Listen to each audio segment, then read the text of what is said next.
আসসালামু আলাইকুম প্রিয় দর্শক, দেখছেন একটা ধান ক্ষেত।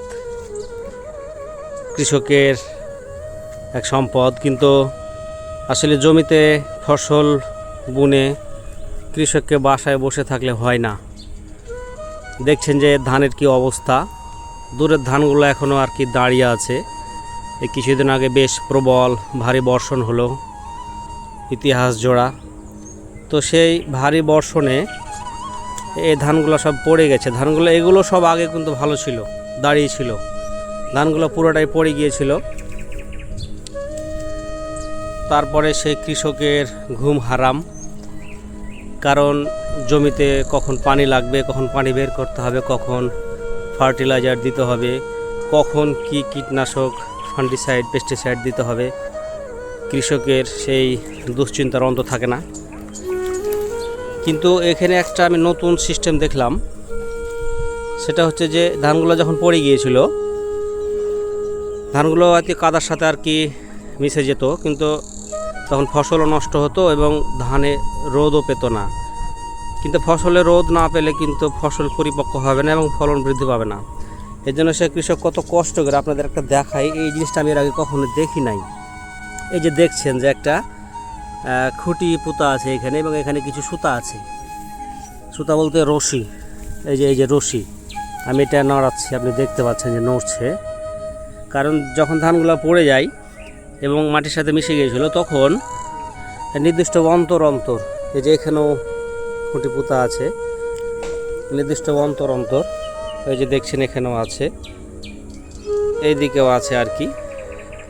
এবং সে আমরা রাস্তার ওই দিকে দেখছি, মানে এগুলো সব খুঁটি পুঁতা আছে নির্দিষ্ট অন্তর সোজা করে একদম খুঁটি পুঁতা আছে, এবং এখানে বেশ শক্ত রশি বাঁধা আছে।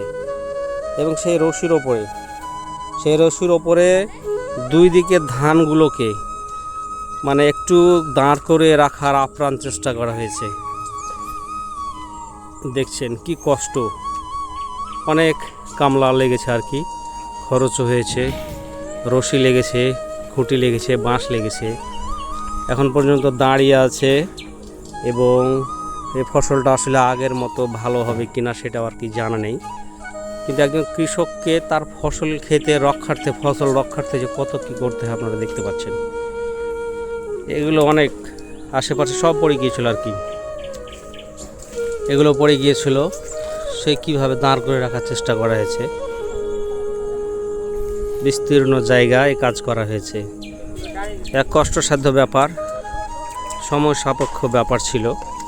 এই যে দেখছেন কিভাবে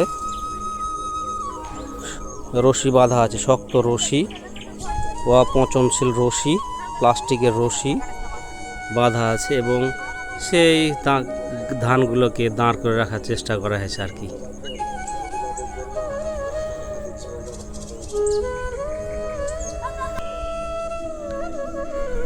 এই ধান ক্ষেতের এই দিকে এই অংশ আসলে পুরোটাই পড়ে গেছিল, এবং দেখছেন যে কি সুন্দর করে কষ্ট করে ধানগুলোকে সবকে দাঁড় করে রাখার চেষ্টা করা হয়েছে। আমি এর আগে আসলে জানতাম না বিষয়টা, যে এরকমভাবে কষ্ট করে আসলে ধান রক্ষা করা যায়। কারণ কাঁচা অবস্থায় বা অপরিপক্ক অবস্থায় আসলে ন্যাচারাল ডিজাস্টারের কারণে, প্রাকৃতিক দুর্যোগের কারণে, এই ধানের এই ক্ষতি হওয়ার কারণে এই পদ্ধতিটা অবলম্বন করা হয়েছে।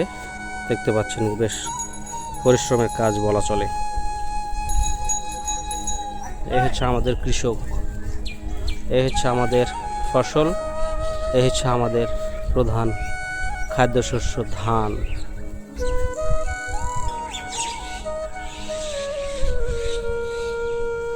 একদম কাদার সাথে মিশে গিয়েছিল। এই যে কাদা, যথেষ্ট কাদা, নরম কাদা দেখছেন। সেখান থেকে ধানগুলোকে দাঁড় করে রাখার চেষ্টা করা হয়েছে।